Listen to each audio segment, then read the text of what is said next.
Backyard Jihad, How Parents Can Detect the Invisible Threat of Radicalization. I'm Stephen Kent, and this is Bookmarks.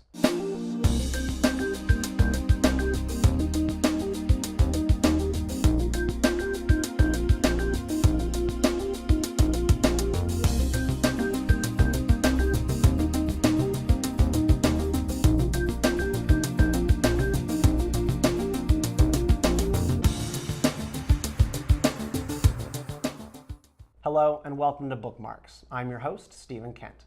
Since the terrorist attacks of September 11th, 2001, countering the threat of radical Islamic terrorism has been a centerpiece of American foreign policy, both overseas and in terms of security here at home.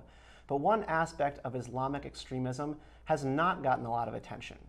In her new book, Backyard Jihad, How Parents Can Detect the Invisible Threat of Radicalization, Valerie Greenfeld argues that terrorists are attempting to recruit Americans, even our own children, into the cause of radical Islam. Ms. Greenfeld joins us today to discuss the book. She has worked for the U.S. Senate, the Ronald Reagan White House, the Investigative Project on Terrorism, the Center for Strategic and International Studies, and Honeywell Public Affairs. She earned 2 master's degrees in public policy, a certificate at the Counterterrorism Institute in Herzliya, Israel, and another at Georgetown University in International Business. She's a co-founder, along with Israeli Defense Force veterans, of Skyrim Security Training. And joining us to critique the book is Kelley Vlahos, executive editor of The American Conservative.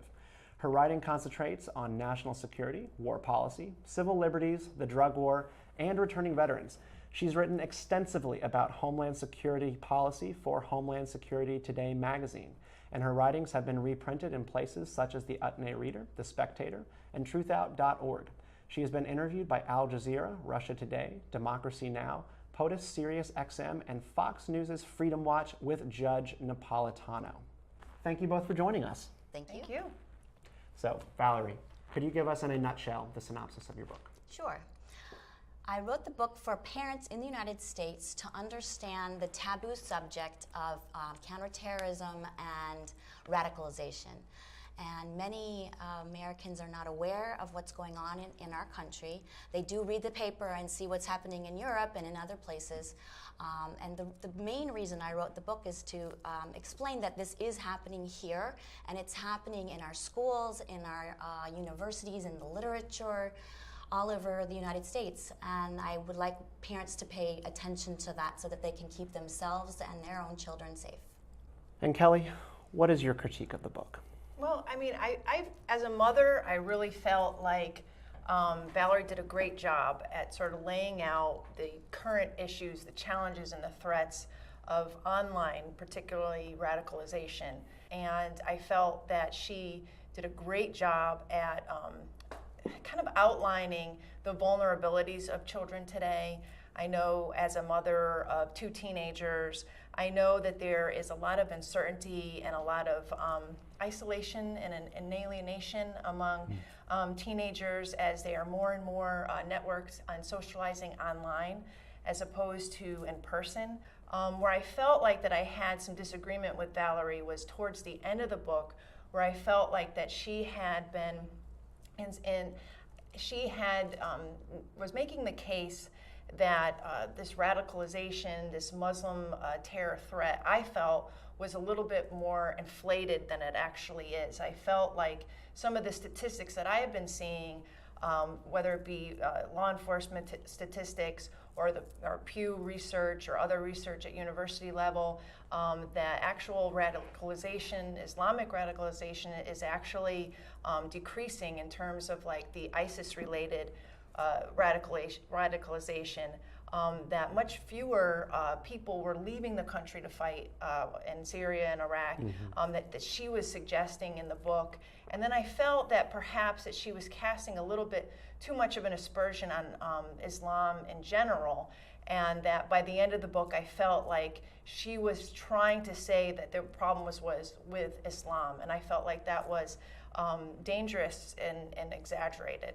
Valerie, there seemed to be a surge in coverage around ISIS and recruitment of Western citizens to go fight in Syria and abroad, particularly between 2014 and 2016. It has since really died down. What has changed when it comes to ISIS and recruitment abroad, where we're not seeing as much of that anymore? That's a great question. What has changed is that ISIS no longer has the caliphate, and so the focus on the location is no longer important. Although ISIS still exists, and a lot of people think that just because the caliphate is not there anymore, that it's been decimated. But ISIS now is all over the world. It's kind of a diaspora of terrorism. So they still have an impact, but Americans are not leaving the United States and going overseas to other countries as they used to, as you said. The war has come home. And the reason is because there's homegrown terrorism now. The cover of your book is jihadists on a hill overlooking children playing in their backyard with a ball. That strikes fear. That is something that cuts to the heart of parents. So it does seem like there is sort of a little bit of a play here to scare people about the threat to, elementary schoolers based on the cover of the book, not adolescent teens. I think it depends on the eye of the beholder. I think the cover of the book was made to attract attention, as you say, but that's because I want someone to pick it up and take a look inside. And that's kind of what the cover is for, is to let people take a look at it. But as you read the subheading or the subtitle, it says, for parents to learn. It's for parents to detect the invisible threat of radicalization. So it's a manual for American citizens to become more aware about what's happening in our country, separate from the media. Okay. Kelley, anything that you want to jump in with here? What concerns me is that this involves a world religion. And so the suggestion here is that in the course of the book, that it's Islam that might be the problem. So if we're talking about other radicalizations that our children might be targeted, most of them might not involve, like say white nationalism, might not involve a world religion. This one does. So what I fear is that this book is telling parents to be afraid of Islam. And by the time you get to the end of the book, you're talking about how there are jihadis in every way of life, that all mosques, you suggest that 80%. I could not find that figure in my own research. I found that of all the 2,000 mosques in the United States, that only 16 have been actually funded by Saudi money, which you indicate would be the bad Wahhabist, the mosque. So I felt like that this was trying to relate American Islam extremism to what's going on in Europe, which is a completely different problem. This isn't Europe, this isn't London, this isn't Paris. We have a completely different relationship with our American Muslims here. We don't have as many as they do in Europe. And poll after poll have shown that American Muslims want to assimilate, that they are pretty moderate, that they do not believe in this extremism, Wahhabist jihad. So I feel like it's unfair to an entire religion to pose the argument of radicalization within this lens of a world religion. I think that's dangerous. Yeah, Valerie, that's pretty point blank. I mean, did you write this book because you view Islam as a threat to the American experience and dream? At the beginning of the book, I make it very clear that there is a difference between Islam, the religion, and Islamism, the radical interpretation, the extreme interpretation of the religion.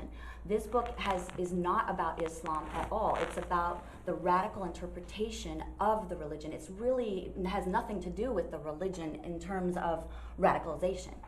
Radicalization is about trying to bring in extremists to do their work for them. There are many Muslims in the United States that, as a matter of fact, are the #1 targets of the extremists. So if anything, the book has more sympathy, as I do, with the American Muslims that are not extreme. You mentioned Europe and sort of the problem that they have that is very much worse than what we have here at home. In Europe, they sort of have a ghettoization problem of Muslim communities where they are very much poor, isolated, and cut off from the broader culture. And then it makes a hive, an opportunity for radicalization much easier. What is different about the United States in your view, and how can we build upon being better so that we don't have that same kind of problem here? Well, that is also another reason that I wrote the book, because the more information Americans have about this subject, hopefully the more action they can take. And I don't think there is such a big difference between what's going on in Europe and the United States. They are, it's been happening there much longer, so the problems are larger because there are more people involved with these enclaves or these no-go zones. The level of attacks that we've had here at home are nothing compared to Europe. Right, but I'm saying we are behind them. It's not like because it's happening there, it's not going to happen here. I'm trying to open people's eyes when they read this book to see that we're not far behind them. This is not something that's just going to stop tomorrow because we have Muslims in America. Do you think that is an accurate representation of our don't situation here? Because, well, two things. First of all, we don't have the same economic systems, the economic and fiscal issues that these places, these ghettoized communities in France and London and other places in Europe. They have extreme unemployment situations. Their labor laws have created a situation where these people are living like second-class citizens. They're in a sort of like a personal purgatory in which you have tons of young men who are jobless and frustrated and are ripe for radicalization, and you have many, many more. Whereas the refugees and first and second generation Muslims here in the United States are much more assimilated. They're working. Their kids are in the school systems with other kids from all different backgrounds. It's just a completely different situation. So I feel like that the idea that this is coming down the pike, I don't buy that. Second of all, I get this sense sometimes from people who do talk about this from Valerie's point of view, that they exaggerate the situation that's going on here already. You mentioned the Route 7 neighborhood in Falls Church. I mean, I shop there all the time. I live there. It's nothing like you describe in the book, where you call it the Wahhabi corridor. And I feel like I'm in there all the time. I see people. They have their children. I don't see this sort of the burqa-ized women and people who are closeted and insular. I just see them as regular Americans, and I feel like I go shopping there, and I see many more Hispanics, for example, than I do Muslims. And when I do see Muslims, they seem, they're coming from different countries. I don't feel like that there's this sort of like hegemony of peoples there. And I feel like it's easy for you to put that in your book because most people can't see it, and they can't. They can't confirm or deny what you're writing. You say the same thing about Hamtramck in Michigan, and I feel like when you're describing it, you're saying that the people who lived there 30 years ago don't recognize their neighborhood anymore, and they hear the call to prayer. You don't delineate between extremist Muslims and regular Muslims when you talk about these places. So you're talking about them like they're already ghettoized, and I feel like that's unfair, and I don't think it's a good characterization. Hamtramck, Michigan, actually, I actually spoke with someone there, and this was his description of he didn't feel that he was living in his own country anymore, and his family had lived there several generations, and he felt like he needed to move away because it wasn't his home anymore. Kelley? Can I respond again to the earlier comment about the economics? Yeah, please. Because I agree with you that the economics with regard to refugees is definitely important to keep in consideration. But with regards to the United States, it's really about ideology. It's not about the economics, whether they have or they don't have, and they need a job or they don't need a job. It's about belief. This is radical Islamism has a certain belief, a certain pattern, and a certain ideal that is being passed down, and that's completely different than what's happening in Europe. Kelley, isn't radicalization usually tied to poverty and sort of a lack of anything else going on in your life? That's my understanding, as has always been. We're sort of getting a different picture here. Yeah, no, I see you. I don't believe so. I think that radicalization happens at all levels income, class, education levels. I mean, we've seen over and over again men, particularly young men, being radicalized who have been educated. They've even been educated in Western countries. Whatever I know I'm oversimplifying, but I believe whatever void is in their life that they need to fill, or whatever their spiritual leanings are, whatever their piety. It's not a matter of an economic destitution that's driving these men and women. It's ideology. It's ideology, and so I agree with Valerie there that you can't pinpoint this at an economic class thing.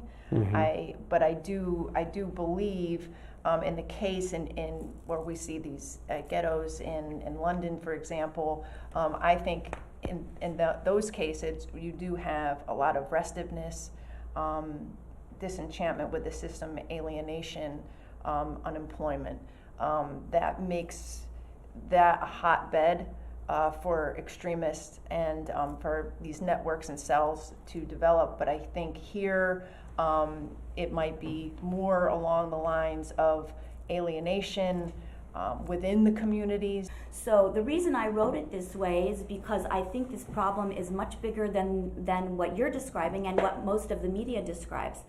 And that's the reason that I'm pointing the finger at, do some research and find out. And when you're talking about 80% of the mosques, that was David Yerushalami, who is an attorney, and he did some research on over 1,000 mosques in the country. And from his research, he found that 80% of the mosques have some kind of radical literature in it. That doesn't mean that every person in the mosque is reading it. That doesn't mean that it's causing any kind of action. But the fact that it's there is a sign that there's a problem with regard to what kind of literature our children are reading in the mosque. All right, let's take some questions from our viewers. First, we have Peggy Harris. Peggy asks, do terrorist recruiters want recruits to fight the U.S. on American soil or overseas? Valerie? I don't think they care. They just want to fight the infidel, and that is somebody who does not believe in the radical interpretation of Islam. And second, coming from Trevor Clark, do recruiters seek to convert recruits to Islam, or can they radicalize non-Islamic recruits? Of course they can. In fact, from the research that I did, many recruits don't even know anything about Islam, because it's not really about Islam. It's not about the religion itself. It's about the radical interpretation. So, in fact, I wrote in the book that there was a couple that was going to the airport to go join ISIS, and they picked up Islam for Dummies on the way there because they knew nothing about the religion. And it's a political persuasion, not the religious persuasion. You mentioned it's about the ideology earlier. Exactly. All right, and now it's time for 3 questions, where the reviewer asks 3 questions directly to the author. Kelley, go ahead. Valerie, you say in the book that Sharia law is very big right now, and that Muslims here in the United States are really pushing for a Sharia compliancy in Muslim and American communities. Can you give me some specific examples of where that's actually happening? So what's happening is there's a controversy when there's a court case. For example, if a woman in the United States gets raped, that's a crime. But in Sharia law, if they're married and their husband does this, it's not a crime. It's perfectly fine because the husband owns the wife. Are there any specific communities that like their laws are under threat by the town council taken over by Islam? It's not that the council, it's case by case. Mm-hmm. So there will be a judge that will take a case where there's a Muslim issue within the family, for example. There are honor killings where the father can kill the child if they're misbehaving or if they're taking honor from the family. And this is perfectly acceptable under Sharia law. Gay people can be thrown over over buildings and Yes. and people's hands can be cut off and all kinds of things. There's female genital mutilation. All of these things are perfectly fine in Sharia law, but obviously in the United States and with our freedom and our Constitution, it's not legal. So depending on who the judge is, some judges believe that because this is a marital issue or religious issue inside the family, that they should use Sharia law to make that decision. I don't think that's true. It's happening. No, But- it's not. Okay. Can you name me one judge that has actually ruled in favor of a Sharia law? Yes, there are cases in Dallas, Texas, where the Holy Land Foundation trial was held, and there are judges there there are judges that are Muslim that prefer to use Sharia law there instead of U.S. law. But that's Which- unconstitutional, Their so belief- it's not going to get anywhere in a court of law. There are women that have gone to the courts and said, my husband's going to kill me, and the judge said, we can't do anything. When I started looking up, Sharia law in communities and states, what I found is that there was 201 anti-Sharia law bills in 43 states. That's right. But there was no impetus for any of these bills. They were movements by organizations, anti-Muslim organizations that went in there and started whipping up local communities saying Sharia law is coming to town. And so like the local communities would bring these bills to their legislatures or town councils and made a big deal about it, but there was no threat. And what I find dangerous... How do you know there's no threat? Because I couldn't find anything. I found a New Jersey case in which a judge erred with a husband and would not give a restraining order because of a Sharia law, and he was immediately overturned by a higher court. And that was the only case I can find. But in all of these states, they're finding that there's these anti-Muslim movements that are acting as though Sharia is taken over. And of course the bills pass because they're politically popular. A lot of these are conservative places like Oklahoma and Texas where there is no threat. There's no threat. So what I feel is dangerous is that it's whipping up Islamophobic attitudes and within people, just like people who go marching with the pitchforks to keep mosques from coming to town when there's no threat to be fought. Valerie, I quick think it's Valerie, very quick response, difficult and then we're going to go to say second question. If there's no threat, I don't think that either of us are in a position to say what's happening in any particular town because it's not in the news. And just because it's not in the liberal media does not mean that it's not happening. If I was married to a Muslim man and he threatened to kill me, I would not be putting it on the front page of the newspaper. So I think there are a lot of things that are happening under the radar that people don't want to believe. And that's another point that I wrote the book for. I want people to understand that if they don't believe it, that's fine, but fair warn. They've been warned that this is going to happen. It is happening. And if you don't want to believe it, that's a free country. Question number 2. Okay, so you had mentioned, and I honestly had not heard of this before, you mentioned Dawa, which I understand to be proselytization of Islam. Why is that inherently bad? Because we have missionaries, we have proselytization of Christian faith, evangelicals. That's their whole mission, is to spread the word. Why is it bad if you had, a proselytizing Muslims? Because it's happening in the schools. It's happening where you have hijab, World Hijab Day, and indoctrination is illegal to be in United States schools. So I send my child to school and they come home and say, Mom, I have to wear a hijab tomorrow because it's Hijab Day. And then we're going to the mosque and we have to do calligraphy of the Shaheed, which means I'm wanting to convert. Okay, these things are happening here, and that's not going to be happening in evangelical, they're not doing that for that reason. The purpose of Dawa is to start the 5-point series of ways to change people from the religion they're in to become radical Muslims, not regular Muslims.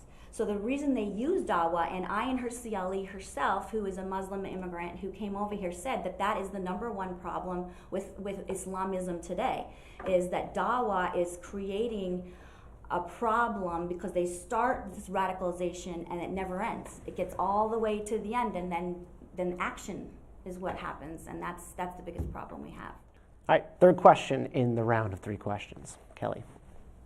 You mentioned that that jihadis are in communities all over the country. You mentioned universities, doctors, engineers, baggage handlers. What proof do you have that there are jihadis in this every aspect of life just waiting to spring out?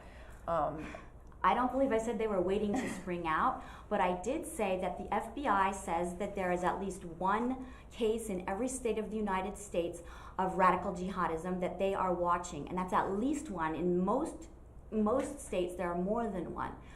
So it's not that they're springing out to grab people, but if you go to most universities and look at the Middle Eastern Studies section, Harvard, Yale, Stanford, UC Davis, UC Berkeley, name any of the major Ivy League schools, you will find the majority of the professors are from a foreign country, and many of them are radical Islamists. Some are not, but many are. And the problem is they're teaching what they know, and they're trying to indoctrinate. But I just want to push back on that. What proof do you have that the majority of these professors are radical Islamic teachers? I'm not saying the majority. I mean, one in the entire United States is too many. We had actually in the University of the State University in Florida, we had a radical Islamist, Samir, I forgot his whole name, but he was a professor, and he was actually working with Al-Qaeda at the same time as he was teaching. He was fundraising millions of dollars to give to terrorist organizations, and they found out about it, and they could not fire him because he had tenure. He would be committing international crimes if he was correct. Fundraising for terror. That's correct. That doesn't impact tenure. And there are many people that commit international crimes that go unchecked. I can give you names, but I think... Well, you can have your tenure and still be behind bars. Well, they didn't do that. They decided that you can have your tenure and stay teaching, even though this gentleman was an Islamist. He was a terrorist. Sounds like they didn't complete their case. Look at Anwar al-Awlaki. All right, that's all the time we have for. The book is Backyard Jihad: How Parents Can Detect the Invisible Threat of Radicalization by Valerie Greenfeld. We'd like to thank Ms. Greenfeld for joining us to discuss the book, and Kelley Vlahos of the American Conservative for offering her critique. And thank you for watching Bookmarks. I'm Stephen Kent. We'll see you next time.